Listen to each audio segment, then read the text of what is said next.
Assalamualaikum warahmatullahi wabarakatuh. Nama saya Isandra Hedianto. Saya kuliah di IKMI Rizkina Cikarang. NIM saya 13012-207. Jurusan Akuntansi Komputer. Sebelum memulai materi, izinkan saya untuk memperkenalkan kampus dan kenapa saya kuliah di IKMI Rizkina. IKMI adalah kampus yang berada di Jalan Yosudarso Plaza Cikarang, Blok 4-6, yang dikhususkan untuk para karyawan karena waktu kuliah yang fleksibel, sehingga para mahasiswa bisa nyaman belajar tanpa harus mengorbankan waktu kerjanya. Dan waktu kuliah yang singkat, hanya dengan 2 tahun, bisa mendapatkan grade 3, dan tentunya bisa meneruskan ke S1 bila ingin melanjutkan. Alasan saya memilih IKMI Rizkina, yang pertama, di IKMI saya bisa menyesuaikan jadwal dengan shift kerja di perusahaan. Yang kedua, di IKMI saya bisa kuliah dengan berkualitas. Yang ketiga, di IKMI saya bisa kuliah dengan singkat. Oke, selanjutnya kita masuk ke materi kali ini adalah kewirausahaan. Di dalam berwirausaha ada beberapa aspek yang menentukan berhasil atau tidaknya suatu usaha yang dijalankan.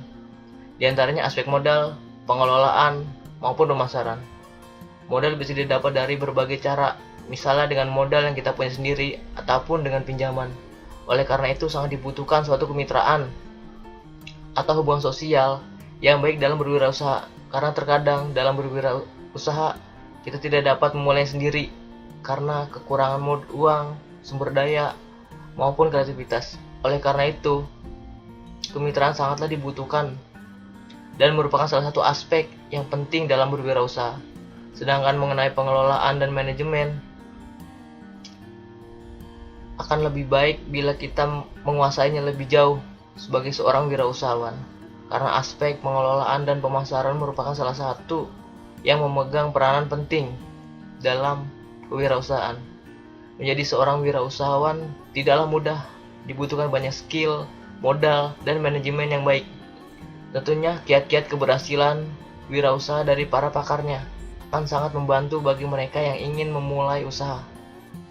Mulai dengan pengenalan siapa wirausahawan itu, apa karakteristik seorang wirausahawan yang sukses, dan juga apa rahasia dibalik kesuksesan wirausahawan. Ada 3 hal yang menentukan keberhasilan wirausaha, yaitu modal, pengelolaan, dan pemasaran. Jadi pengelola atau manajemen dan pemasaran memegang peran penting, karena dalam ulasannya kita akan mempelajari cara mengelola sendiri atau mendatangi konsumen. Yang kedua, manajemen. Siapa saja yang menekuni bidang wirausaha harus menguasai keterampilan manajerial atau tujuan-tujuan wirausaha untuk dapat tercapai secara efektif dan efisien. Manajemen sekarang sudah menjadi ilmu independen. Bagi sebagian orang, manajemen dianggap sebagai sebuah seni dalam mengelola sumber daya yang ada. Karena manajemen berhubungan dengan kepemimpinan, dan seorang manajer atau pemimpin dituntut untuk memiliki karisma, stabilitas emosi, kewibawaan, kejujuran, kemampuan untuk menjalin hubungan antara manusia yang satu dengan yang lain, ditentukan oleh bakat seseorang dan tidak dapat dipelajari. Konsepsi pemasaran. Pemasaran secara umum dapat didefinisikan sebagai proses untuk memasarkan produk. Selain itu, definisi yang lebih komprehensif menurut Philip Kotler mengatakan bahwa pemasaran adalah sebuah proses sosial yang melibatkan individu-individu dan atau kelompok untuk memperoleh apa yang mereka butuhkan melalui transaksi produk menurut nilai yang mereka sepakati. Dan menurut Kotler, ada 3 langkah penting yang harus dilakukan oleh seorang profesional pemasaran dalam memasarkan produk. Yang pertama, segmentasi pasar, yaitu kegiatan membagi-bagi pasar yang bersifat heterogen dari suatu produk ke dalam satuan-satuan pasar atau segmen pasar yang bersifat homogen. Tentunya dimaksudkan agar pemasaran lebih terarah, efektif, dan efisien. Adapun 4 kriteria yang harus dipenuhi segmen pasar, yaitu terukur, artinya dapat diukur baik besaran maupun luasnya serta daya belinya. Yang kedua, terjangkau, artinya dapat dicapai. Yang ketiga, cukup luas. Yang keempat, dapat dilaksanakan. Yang langkah kedua, penetapan pasar sasaran atau target market merupakan kegiatan yang berisi dan menilai serta memilih satu atau lebih segmen pasar yang akan dimasuki oleh suatu perusahaan. Seorang pemasar harus mengerti betul tentang teknik-teknik dalam mengatur potensi pasar dan meramalkan permintaan pada masa yang akan datang. Langkah terakhir, penempatan produk, mencakup formulasi penempatan produk dan persaingan dan menetapkan pencampuran pemasaran atau mixed marketing yang terperinci. Penempatan produk adalah upaya merancang produk dan bauran pemasaran agar tercipta kesan tertentu di antara pemasaran terpadu. Pemasaran terpadu atau marketing mix merupakan kombinasi variabel atau kegiatan yang merupakan inti dari sistem pemasaran. Variabel ini dapat dikendalikan oleh perusahaan untuk mempengaruhi tanggapan konsumen dalam pasar sasarannya. Pengertian marketing mix secara umum adalah istilah yang dipakai untuk menjelaskan kombinasi 4 besar pembentukan inti sistem pemasaran suatu organisasi. Keempat unsur tersebut adalah penawaran produk barang atau jasa, struktur harga, kegiatan promosi, dan sistem distribusi. Yang pertama, produk. Produk meliputi jumlah barang atau jasa yang ditawarkan perusahaan, pelayanan khusus yang ditawarkan perusahaan guna mendukung penjualan barang dan jasa, dan bentuk barang ataupun jasa yang ditawarkan. Produk merupakan elemen yang sangat penting sebab perusahaan berusaha untuk memenuhi kebutuhan dan keinginan dari konsumen. Yang kedua, harga. Setiap perusahaan selalu mengejar keuntungan, dan keuntungan yang diperoleh digantung pada penetapan harga yang ditawarkan. Harga suatu produk ditentukan pada besarnya pengorbanan yang dilakukan untuk menghasilkan jasa tersebut dan laba atau keuntungan yang diharapkan. Oleh karena itu, penentuan harga dalam suatu perusahaan merupakan hal yang sangat penting karena harga berpengaruh dalam hidup matinya suatu perusahaan. Oleh karena itu, hendaknya setiap perusahaan dapat menetapkan harga yang tepat, karena dengan itu perusahaan dapat memberi keuntungan yang baik untuk jangka pendek ataupun jangka panjang. Yang ketiga, place atau saluran distribusi. Setelah perusahaan berhasil menciptakan barang atau jasa yang dibutuhkan dan menetapkan harga yang layak, tahap berikutnya adalah menentukan penyampaian produk atau jasa ke pasar melalui rute yang efektif dan tiba di tempat yang tepat. Dalam memilih saluran distribusi ini ada beberapa hal yang penting dan perlu dipertimbangkan. Di antaranya, yang pertama, sifat pasar dan lokasi pembeli. Yang kedua, lembaga-lembaga pemasaran, terutama pedagang-pedagang perantara. Yang ketiga, pengendalian persediaan, yaitu menetapkan tingkat persediaan yang ekonomis. Yang keempat, jaringan pengakuan.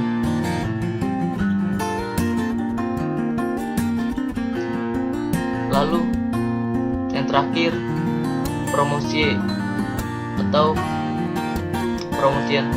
Aspek ini berhubungan dengan berbagai usaha untuk memberikan informasi pada pasar tentang produk yang dijual. Tempat dan saatnya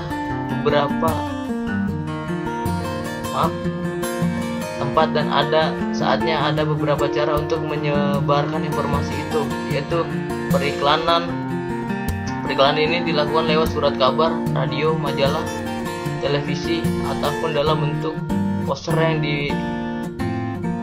pasang di tempat strategis.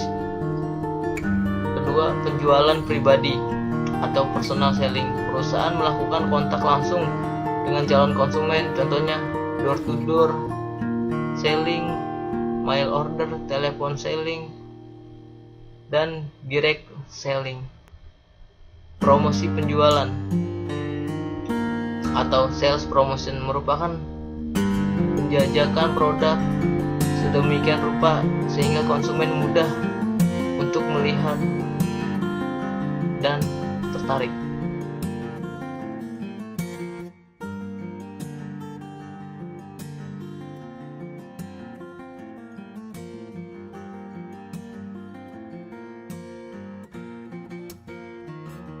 Dan menggugah nurani untuk menebar kepedulian.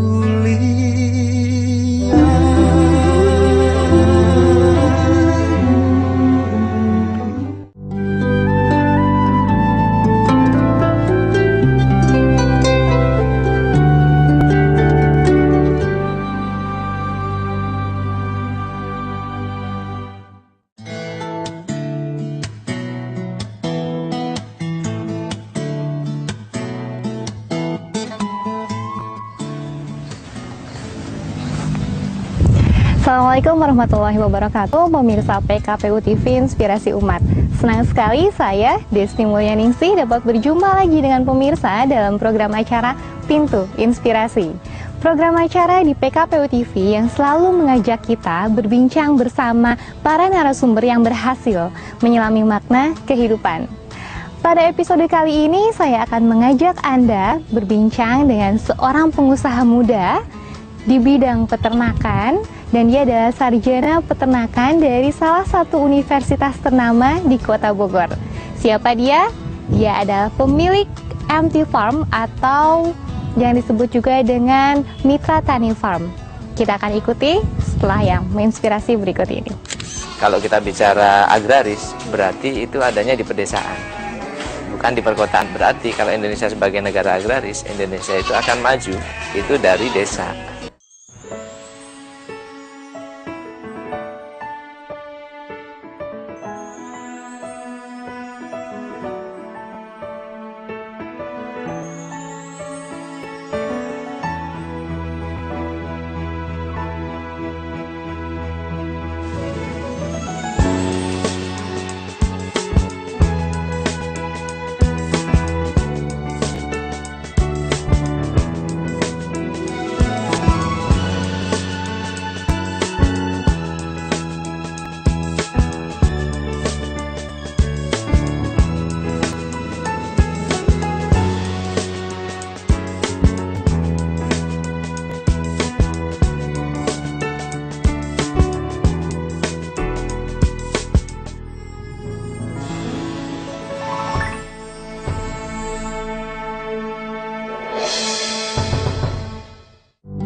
Baik pemirsa Pintu Inspirasi yang dirahmati Allah, seperti yang saya janjikan tadi, kita akan berbincang bersama seorang pengusaha muda di bidang peternakan, pemilik MT Farm. Siapa dia? Siapa lagi jika bukan Budi Susilo Setiawan. Saya sudah berada di depan rumahnya, kita langsung saja temui beliau.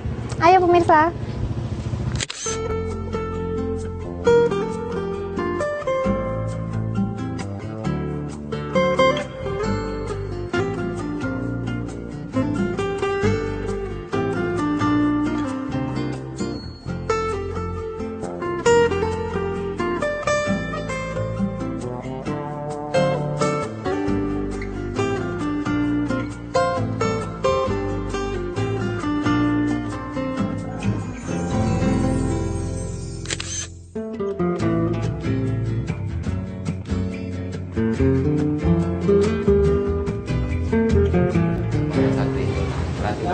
Assalamualaikum. Waalaikumsalam. Halo Pak, ini dengan Mas Budi pastinya Iya, ya. betul. Assalamualaikum, saya dengan Desti, Mas Baik. Budi dari PKPU TV. Dengan Bapak? Bapak Indra. Pak Indra, iya baik, iya. Ini pasti lagi sibuk banget ya? Iya. Boleh kita ganggu sebentar, siap. boleh? Boleh, Iya. siap. Lagi, Mas. Makasih ya, iya makasih Pak Indra, terima kasih banyak. Iya Mas Budi, terima kasih banget nih di tengah-tengah kesibukannya sudah mau menerima kami. Kami dari PKPU TV dalam program Pintu Inspirasi. Ini pemirsa udah nggak sabar banget ingin berbincang dengan Mas Budi.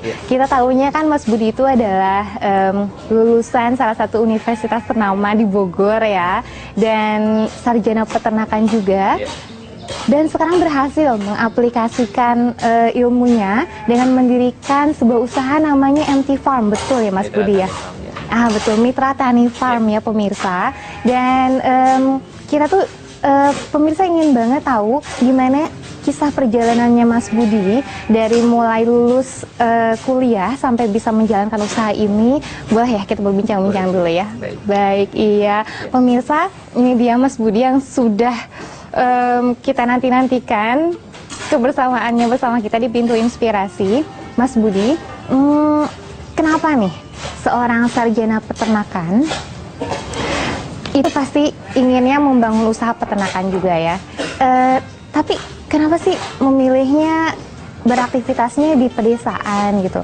Kenapa tidak ya mungkin tertarik bergabung dengan perusahaan? Kenapa harus pedesaan Mas Budi? Karena begini, satu, kita akan melihat ya bahwa potensi Indonesia kita ini luas. Dan terutama kan kita potensi kita adalah dari agraris. Bicara negara Indonesia adalah bicara negara agraris. Betul. Berarti secara logika kita adalah bahwa kita ini harusnya penghasil produk-produk pertanian. Tetapi pada kenyataannya kita justru menjadi importir. Betul Gitu sekali. kan. Artinya kan ini sebuah kondisi yang kontras. Kita melihat sebuah potensi, tapi kenapa kok ini belum terjadi? Malah yang terjadi kita sebaliknya. Jadi itu dasar yang pertama.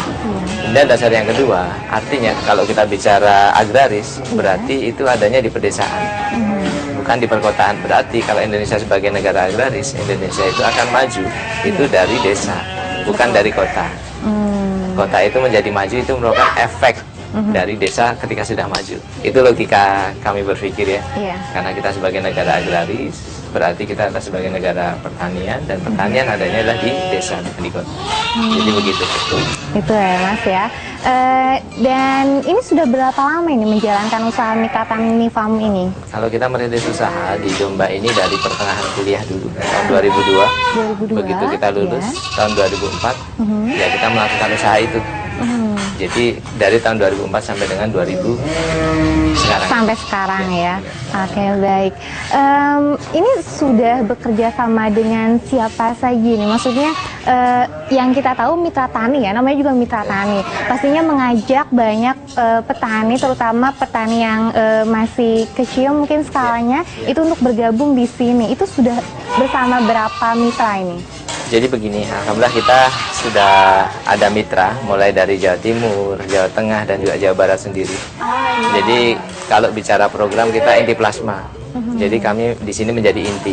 Kita menjadi regulasi market, menjadi saluran pasar, Baik. dan kita memberikan support system. Artinya semacam SOP-nya begitulah. Baik. Nah, petani-petani itulah yang melaksanakan. Alhamdulillah kalau di Jawa Barat sendiri, di sekitar Bogor dan di Jawa Barat, itu kita kurang lebih ada sekitar hampir 60 peternak. 60 peternak ya, pemirsa ya. 60 Rata-rata satu luar peternak biasa. itu kepemilikannya 25. Dan itu kepemilikan itu ada yang pemilik pribadi, ada yang memang dari CSR, ada yang memang dari bansos, yang ingin diregulasikan marketnya dengan kita. Jadi kita menjadi intinya. Dan kalau di Jawa Tengah sendiri kita alhamdulillah ada sekitar hampir 10 petani. Kemudian kalau di Jawa Timur kurang lebih hampir 20 petani. Kepemilikannya mulai dari per orang itu 25 ekor sampai dengan ya 100 ekor per peternak. Jadi itu yang di luar kepemilikan kita, artinya menjadi sebuah tanggung jawab regulasi market kita. Iya, iya. Itu luar biasa ya pemirsa Pintu Inspirasi. Bukan hanya di Jawa Barat saja ternyata, walaupun ini pusatnya di Ciampea Bogor ya Mas Budi betul, ya, betul. tapi merambah juga ke daerah yang lainnya. Mudah-mudahan ini memang bisa semakin berkembang lagi Insya ya. Allah. Dan meluaskan ini kan lagi. yang sedang ada request dari Sumatera dan juga dari Kalimantan, termasuk sekarang ada yang dari Kalimantan Timur, dari Iya. Tenggarong, kemudian ada yang dari Medan. Itu di sana request market itu ada, tetapi supply itu kan rata-rata masih dari Jawa. Baik. Nah, bagaimana kita bisa, ya idealnya bisa Iya. men-setting bagaimana bisa mandiri, nggak usah datangin dari Jawa deh. Berproduksi di sana, toh lahan luas, potensi banyak, SDM juga ada. Apa yang kurang? Oke, Market baik. juga ada. Nah, Iya. tinggal diinisiasi saja kira-kira. Nah, ini dia. Bukan hanya di Jawa tapi pulau lainnya. Kira-kira kenapa sih mereka bisa mempercayai MT Farm? Ya, karena sebenarnya simple. Kita iya. kan melihat ada sebuah peluang, karena kami kan menjalaninya dari beternak. Baik. Begitu kita beternak, ternyata yang terjadi itu gap antara supply dengan demand. Supply-nya begitu rendah sekali, Iya. kemudian demand-nya begitu terbuka sekali. Baik. Nah, kira-kira dengan kondisi kami kayaknya belum mungkin untuk menjalani itu sendiri.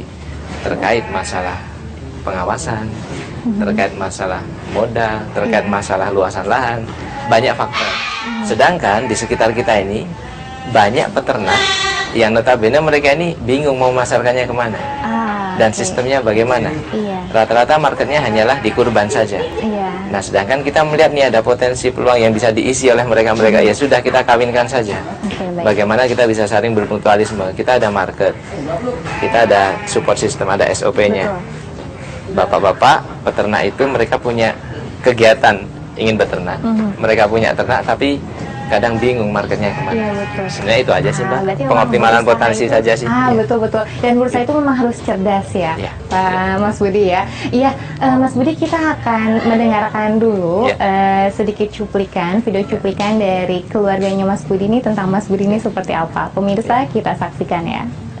Sosok seorang Mas Budi di mata saya, beliau adalah seorang suami yang baik, seorang suami yang bertanggung jawab, sayang sama anak-anaknya. Juga beliau ini pekerja keras gitu, seorang yang sangat tabah. Di sela-sela sibuknya beliau juga masih bisa memperhatikan keluarga. Contohnya terhadap anak-anak juga masih bisa menyempatkan untuk mengajarkan anak-anak gitu Pak.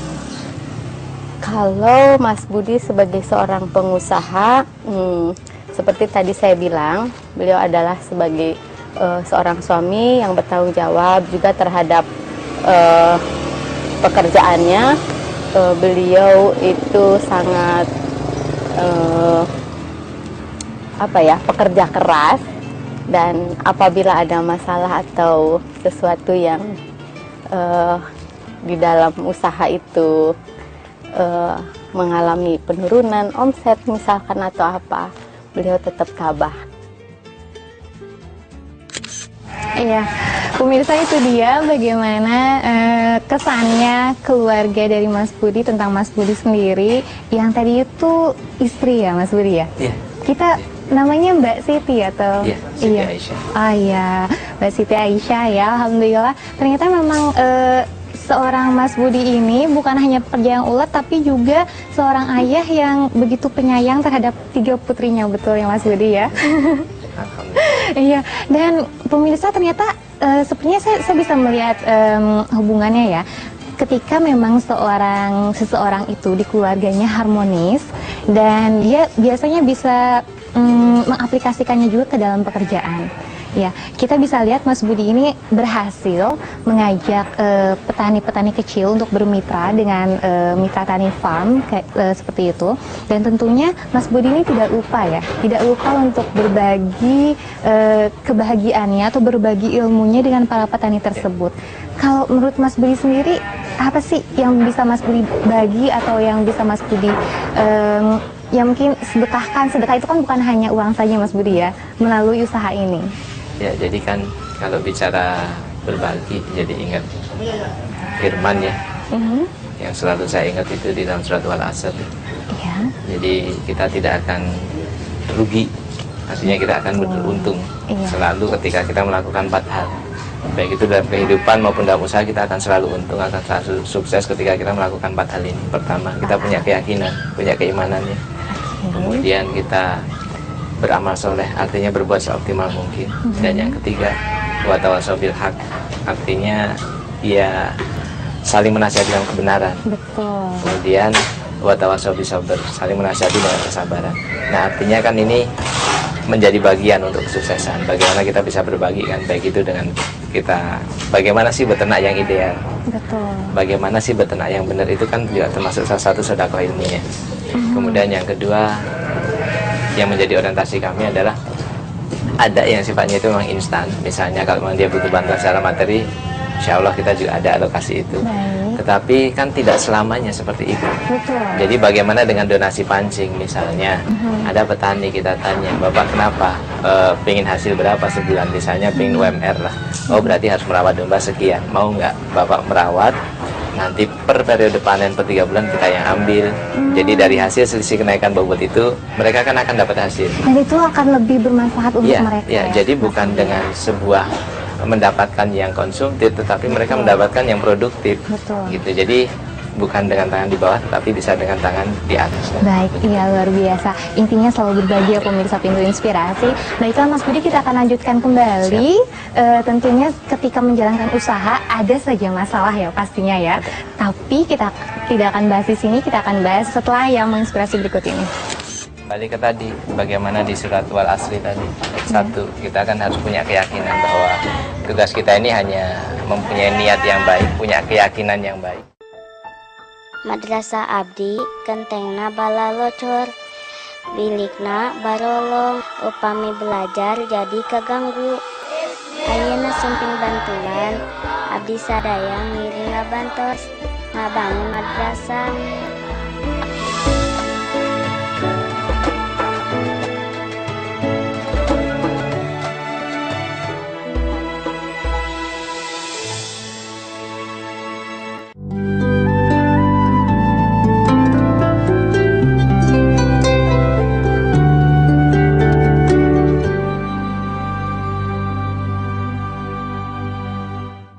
Ya pemirsa Pintu Inspirasi, berjumpa lagi dengan saya Desti dan tentu saja Mas Budi Susilo Setiawan. Kepanjangan ya, kita panggil Mas Budi aja ya. Iya, pemirsa saat ini kita sudah berada di salah satu, kita bilangnya apa nih Mas? Kandang ya. Kandang dari hewan ternak MT Farm. Ini di belakang kita ini kambing atau domba, Mas Budi? Domba ya? Kambing dengan domba beda. Oh ya baik, ya ini domba ya, dan bukan bibitnya itu ternyata bukan dari Indonesia saja, bukan lokal saja ya, melainkan dari luar. Ah iya baik ya, seperti yang besar ini mungkin ya Mas Budi ya. Ya. Ya itu pemirsa Pintu Inspirasi, kita akan lanjutkan kembali perbincangan kita dengan Mas Budi. Itu terkait dengan masalah nih Mas Budi. Yang namanya usaha pasti ada redupnya ya, atau mungkin kita bisa bilang gampangnya ada masa ruginya seperti itu. Apakah Mas Budi sendiri ketika menjalankan MT Farm pernah mengalami hal tersebut? Iya tentunya pernah Mbak. Iya. Karena sebuah kehidupan kan tentunya berproses. Ah ya betul. Begitu pula dengan perjalanan usaha ya. Kadang ada pasang, kadang juga ada surutnya. Nah, yang terpenting di sini adalah bagaimana keistiqomahan kita bisa menjalankan usaha itu, dan bagaimana istiqomah ini terwujud salah satunya dengan kreasi, dengan inovasi, supaya kita bisa tetap bertahan. Ya, kami pernah mengalami kerugian itu. Ya, uang tidak kembali, kemudian ternak mati keracunan pakan, karena kan domba ini relatif tidak mudah terserang penyakit ya, tidak seperti unggas. Tetapi pernah pada satu kondisi kita karena ada kesalahan jadi keracunan pakan, dan itu ya lumayan lah. Jadi ya di luar Kenapa bisa keracunan pakan ini? Ya ada campuran yang memang apa ya? Ya intinya mengandung ini ya. Jadi kemudian dia teracuni dan kemudian mati lah. Jadi kematian ternak. Tetapi itu tidak dia udah tahu sendiri, saya kalau ada perlu modal sama dia berapa dia kasih, dan lagian dia udah percaya sama sekali sama saya, dan lagian ada keperluan apa-apa di rumah dia udah percayalah sama keluarga saya. Alhamdulillah dia orangnya baik, sama itu mitra dia udah namuin gitu. Jadi mau ada apa-apa dia langsung sama saya ngomong sama dia, nggak pakai itu aja. Iya pemirsa, itu dia ya salah satu cuplikan kesan-kesan dari mitranya Mas Budi ya. Ternyata memang ketika pemilik usahanya atau kita bisa bilang level pimpinannya semangat, maka yang di bawahnya pun ikut semangat juga ya. Oke, mitranya semangat juga, baik. Iya, Mas Budi ini menjalankan usaha sudah dari tahun 2004, kemudian masalah pernah dihadapi juga, kesuksesan juga pastinya ya. Ini sebenarnya kesuksesan, apakah menurut Mas Budi sekarang sudah di level paling atas nih kesuksesannya, seperti apa nih? Belum Mbak, karena kan kita ya menjalani kehidupan apalagi di dunia ini kan bagaimana berusaha untuk seoptimal mungkin dan sebaik-baik mungkin. Dan ini tentunya bukanlah akhir, karena nanti akhir adanya yang kami yakini, kesuksesan atau keberhasilan sejatinya itu nanti adanya di akhirat. Jadi kalau bilang di level atas ya belum lah, tetapi yang penting bagaimana kita setiap hari berusaha untuk seoptimal mungkin. Jadi itu yang kita lakukan. Kita punya kemampuan di bidang ini, itulah kemampuan kami, dan kami tentunya bisa memberikan yang terbaik dengan apa yang kami punya. Itulah yang kita lakukan, berusaha memberikan yang terbaik dan melakukan yang terbaik dari apa yang kita punya. Betul. Dan ini apakah ada rencana mungkin dalam setahun atau berapa tahun ke depan untuk mengembangkan usahanya seperti apa? Jadi kita punya sebuah konsep. Jadi sharing nggak apa-apa ya? Iya boleh. Kita punya sebuah konsep, karena kan tadi ada terjadi gap antara supply dengan demand. Betul. Kita sudah melakukan sendiri dan kita juga memberdayakan beberapa peternak mulai dari Jawa Timur sampai dengan Jawa Barat dan insya Allah sekarang keluar Jawa. Betul. Dan ini juga ternyata masih kekurangan karena potensi itu terbuka sekali. Nah kita rencana ada request untuk membuat semacam coupling ternak. Jadi kalau orang beli coupling rumah, ini kita jual coupling ternak. Ya, jadi ada sehamparan lahan, kandang, isi sama sepaket pengelolaan. Iya. Nanti tinggal proses produksinya itu bisa dilakukan oleh kami atau orang mereka sendiri. Intinya kita melokalisasi, jadi melokalisasi yang positif ya. Iya, membuat betul, lokalisasi iya, ternak, iya. tetapi bukan. Lokalisasi ternak ya. Nah itu rencana yang kita lakukan seperti itu.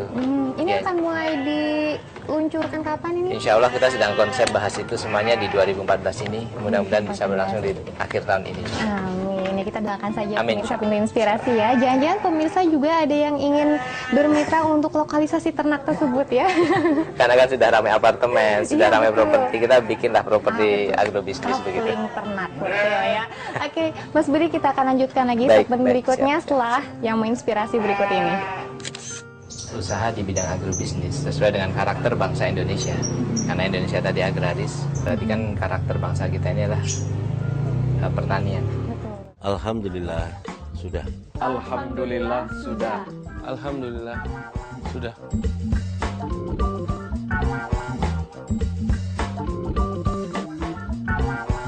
Alhamdulillah sudah.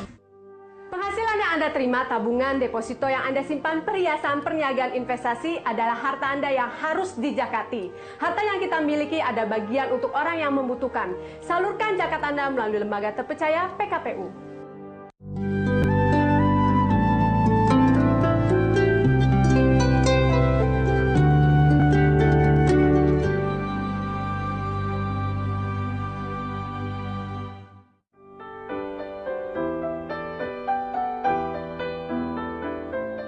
Ya, pemirsa Pintu Inspirasi, sekarang kita masih bersama Mas Budi Susilo Setiawan.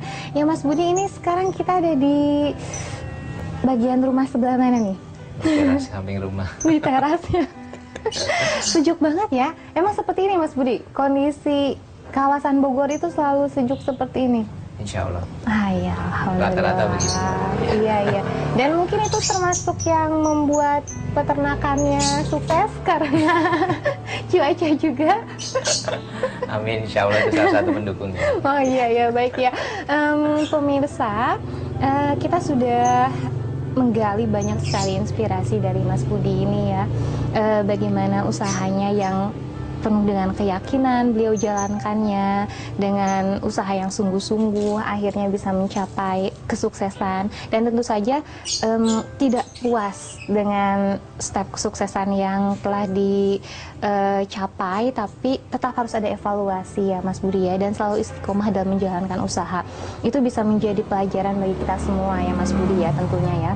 Mungkin ada pesan-pesan untuk para pemuda Indonesia. Sebenarnya mungkin sangat tidak baik ya kalau misalnya kita dengar pemuda itu masih labil atau bagaimana. Padahal kan seorang pemuda, pengusaha muda itu membuktikan pada kita semua banyak yang bisa dilakukan untuk negeri ini. Pesannya boleh Mas Budi? Ya, ini sekalian mengingatkan diri kami ya.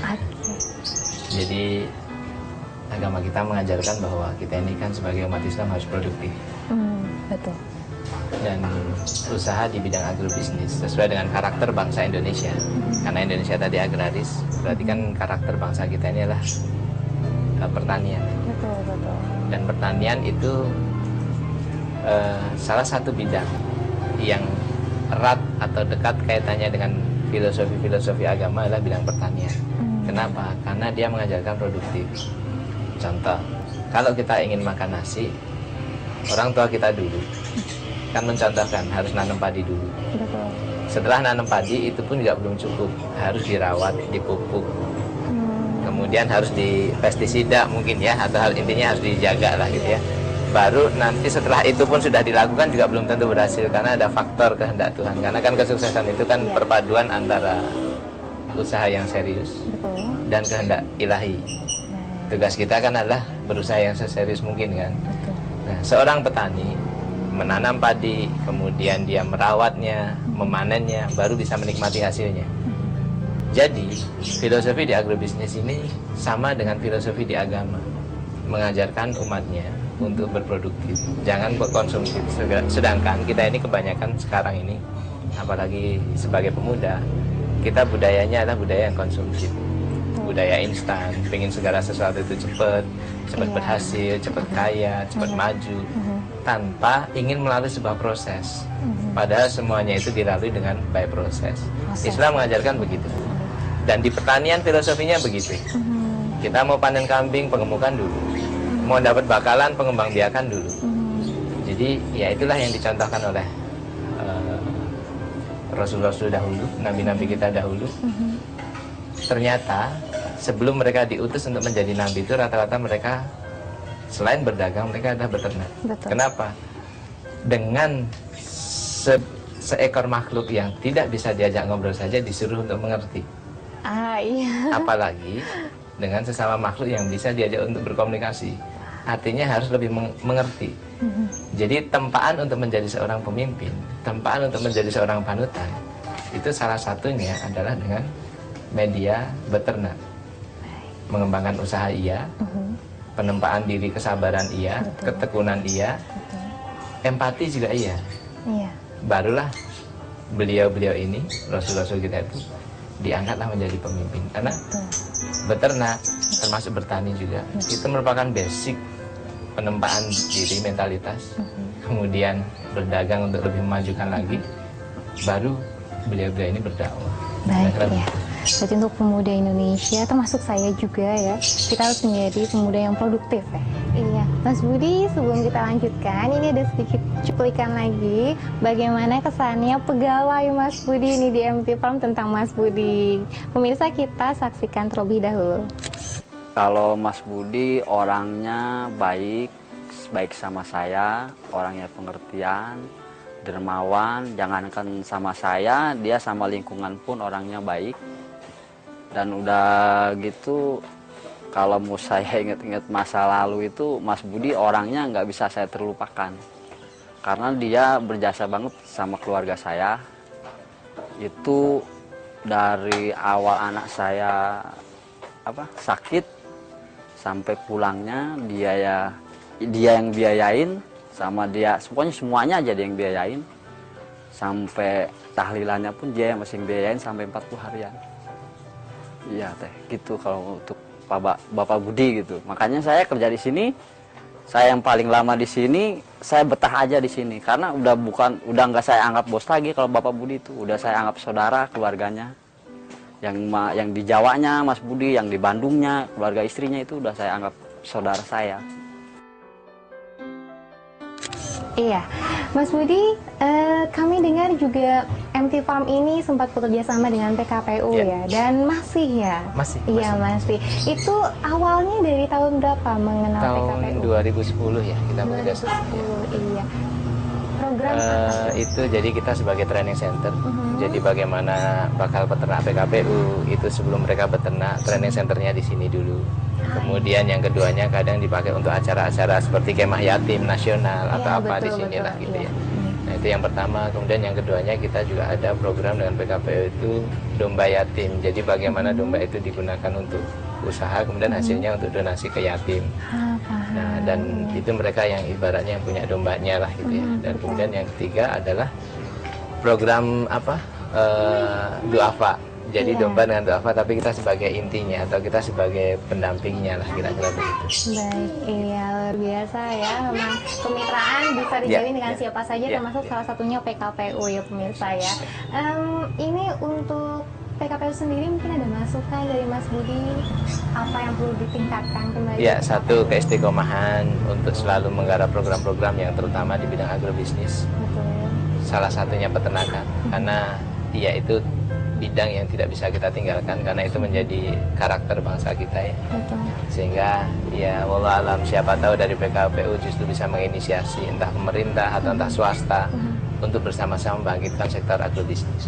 Ya Mas Budi, ini ada sedikit kenang-kenangan dari PKPU. Iya, diterima.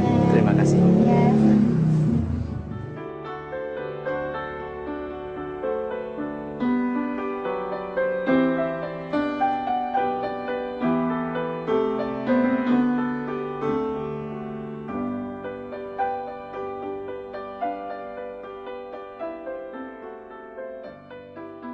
Terima kasih Mas Budi atas waktunya, ini juga ilmunya, terima kasih banyak. Saling mendoakan mudah-mudahan biar lancar dan berkah semuanya buat Betul, kita semua. amin ya rabbal alamin. Ya pemirsa Pintu Inspirasi, itu dia Mas Budi Susilo Setiawan, pemilik dari usaha Mitra Tani Farm, dan tentu saja yang bermitra dengan PKPU juga ya.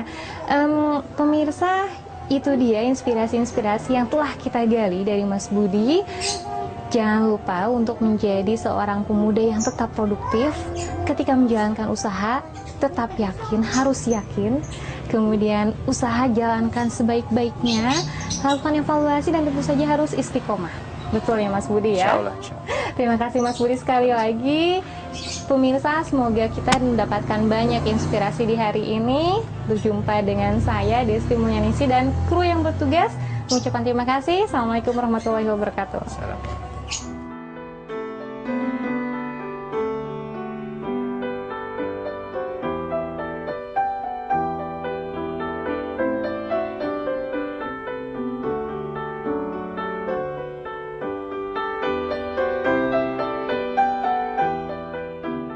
Dan menggugah nurani untuk menebar kepedulian.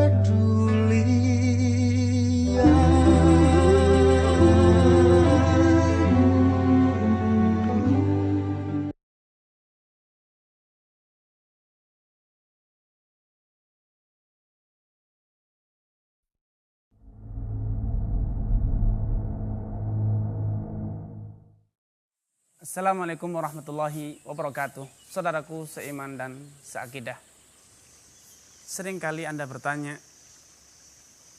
ketika Anda ingin berwirausaha, membeli rumah, mengenai kendaraan, mesin atau yang lainnya, Anda akan bertanya, dari mana saya mendapatkan uang?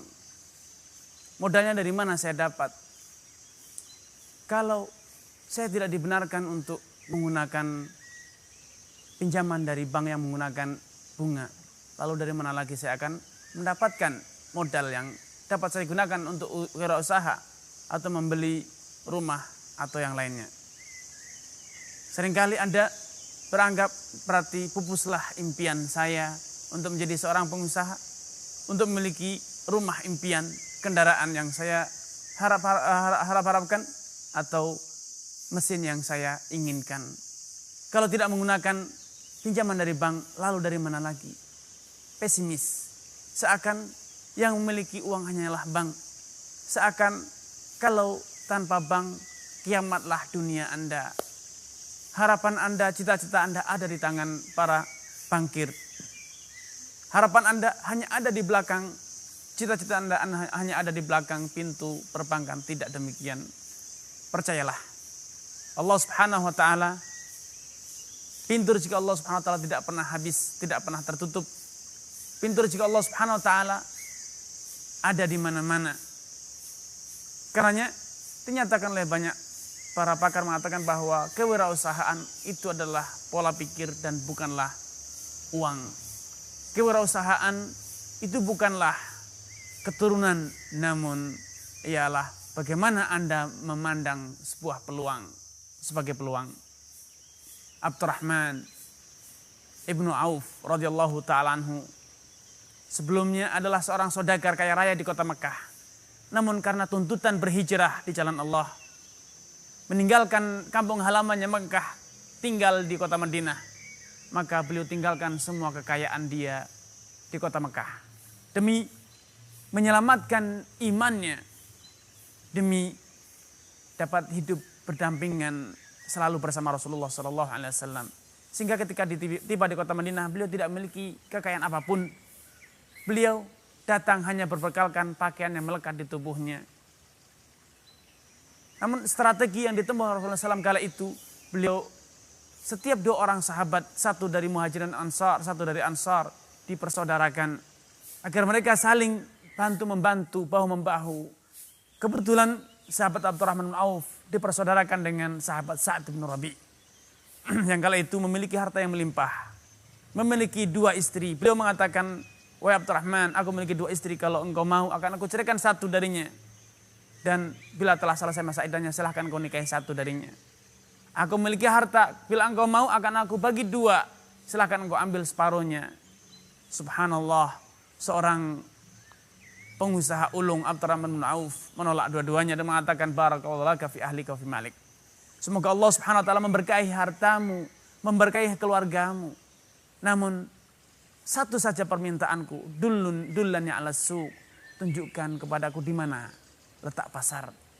Ketika Abdurrahman bin Auf tahu letak pasar, maka beliau segera, insting nalurinya sebagai seorang pengusaha berkobar. Nalurinya sebagai seorang pengusaha bersinar, ia datang ke pasar dengan tangan kosong. Abdurrahman bin Auf datang ke Madinah tanpa bekal apa-apapun. Namun berbekalkan dengan pola pikir, dengan hati yang besar, dengan kejelian dalam memandang peluang, kejelian dalam membangun relasi dan berkomunikasi sebagai seorang pengusaha ulung. Beliau yang datang pasar dengan tangan kosong, dengan tangan hampa, di sore hari pulang telah membawa keuntungan berupa setakar susu kering, setakar gandum. Sehingga tidaklah berlalu beberapa hari dari kedatangan Abdurrahman bin Auf di kota Madinah, kecuali dia telah berhasil membeli emas sebesar 1 biji kurma. Dan kemudian dengan emas tersebut dia menikahi seorang gadis di kota Madinah. Memulai merintis, merajut suksesnya kembali yang telah beliau tinggalkan di kota Mekah. Suhaib Ar-Rumi radhiyallahu ta'ala anhu, beliau adalah mantan budak yang datang ke kota Mekah dalam kondisi tidak memiliki apa-apa, datangan hampa, tidak memiliki modal, tidak memiliki keturunan. Dia adalah pendatang, dia adalah mantan tawanan perang, dia mantan budak. Namun karena instingnya sebagai seorang pengusaha, nalurinya dari seorang pengusaha, dia senantiasa jeli dan pandai memanfaatkan peluang. Akhirnya apa? Tidaklah lama dari tinggalnya dia di kota Mekah. Tidak selang berapa lama dari kedatangannya di kota Mekah, dia berhasil menjadi salah satu orang yang terkaya di kota Mekah. Sehingga ketika dia hijrah, dia sebelum berhijrah dia menimbun, dia menyembunyikan harta kekayaannya di Mekah agar suatu hari nanti bisa diambil kembali. Namun orang musyrikin Quraisy tentu tidak rela. Apa yang dilakukan? Mereka mengejar, membuntuti Abdurrahman Suhaib Ar-Rumi. Mereka mengatakan, wahai Suhaib, engkau datang ke kota Madinah dalam kondisi su'luk lama lalak. Dalam kondisi tangan kosong, tidak memiliki harta sedikit pun. Dan sekarang kan, akankah engkau meninggalkan kota Mekah, pindah ke kota Madinah, berhijrah, membawa seluruh harta kekayaan yang engkau peroleh dari kota Mekah? Tidak, kami tidak akan merelakan itu. Kalau engkau pergi, silakan pergi tanpa membawa sedikit pun dari kekayaan yang engkau dapat di kota Mekah. Maka Suhaib Ar-Rumi sebagai seorang yang memiliki naluri, memiliki pola pikir, sudut pandang, cara pikir seorang pengusahawan, apa yang dia lakukan? Demi imannya, dia relakan semua kekayaannya. Dia mengatakan, sudikah kalian wahai orang Quraisy, aku tunjukkan ke tempat aku menyembunyikan harta kekayaanku. Silahkan kalian ambil semua, dengan imbalan engkau bebaskan.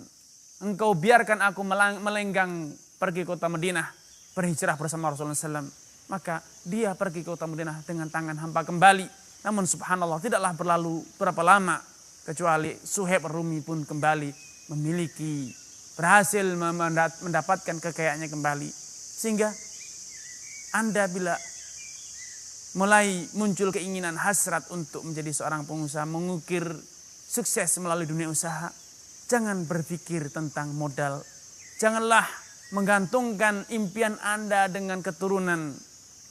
Namun benahilah cara pikir Anda. Jadilah orang yang memiliki mental baja, sehingga Anda walau tidak memiliki bekal apapun, Anda mampu bekerja, mampu mendapatkan penghasilan, mampu merintis sukses sebagai seorang pengusaha. Jadilah orang yang memiliki mata yang jeli, sehingga Anda bisa memandang, menemukan berbagai celah-celah usaha kewirausahaan. Janganlah hobi mengenakan kacamata kuda yang hanya bisa memandang apa yang ada di depan mata. Namun seorang pengusaha mampu memandang apa yang akan terjadi, apa yang diminati, apa yang diinginkan oleh masyarakat, sehingga dia bisa memenuhi apa yang mereka inginkan. Dengan demikian Anda bisa sukses sebagai seorang pengusaha. Urwah Al-Bariki adalah figur lain dari seorang pengusaha sukses. Betapa ia hanya berbekalkan dengan kemampuannya berkomunikasi, menjalin relasi dengan orang lain. Ia mampu mendapatkan keuntungan yang sangat fenomenal. Suatu hari Rasulullah SAW membuktikan akan keahlian Urwah Al-Bariki dalam berkomunikasi, membangun relasi dan bernegosiasi. Suatu hari ia diberi kepercayaan untuk membeli seekor kambing yang akan dijadikan sebagai hewan korban oleh Rasulullah SAW, yaitu sebesar 1 dinar.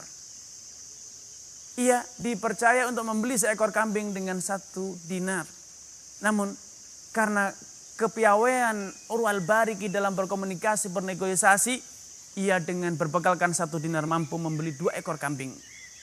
Dan kembali dengan berbekalkan kemampuannya untuk bernegosiasi, berkomunikasi, ia menjual seekor kambing tadi yang telah dia beli dengan 1 dinar. Sehingga dia yang berangkat ke pasar bermodalkan 1 dinar, ia kembali kepada Rasulullah SAW dengan membawa seekor kambing dan 1 uang dinar. Dia mengatakan, ya Rasulullah, khud dirham dinaraka wa udhiyatak. Ya Rasulullah, inilah uang dinar yang telah engkau berikan kepadaku, dan ini hewan korban yang engkau inginkan. Rasulullah SAW senang dengan kemahiran, keahlian dan kepiawaian Urwah Al-Bariki dalam berkomunikasi. Ia berdagang dengan berbekalkan kepiawaian dalam berkomunikasi, bernegosiasi. Sehingga Rasulullah SAW mendoakan, Allahumma barik lahu fi safqati yadih. Ya Allah, berkailah setiap transaksi Urwah Al-Bariki. Sehingga disebutkan dalam riwayat, dalam biografi Urwah Al-Bariki, andailah Urwah Al-Bariki bila barang dagangannya telah habis, andailah dia itu menggenggam segenggam debu, kemudian dia tawarkan, kemudian dia jual. Berkat kepiawaiannya dalam bernegosiasi, menawarkan, nisalah dia mendapatkan keuntungan dari segenggam debu tersebut. Karenanya untuk menjadi seorang pengusaha, jangan hanya berpikir harus ada modal. Dan kalau modal itu hanya dari perbankan yang harus dengan riba, maka Anda jalankan dengan konsekuensi membayar riba demi semuanya, demi mewujudkan impian menjadi seorang pengusaha. Dunia usaha bukanlah dunia orang malas. Dunia usaha bukanlah dunianya orang yang manja, yang hanya bisa mengandalkan ayah, bapak, teman, sahabat, berilah saya, berilah modal. Tidak.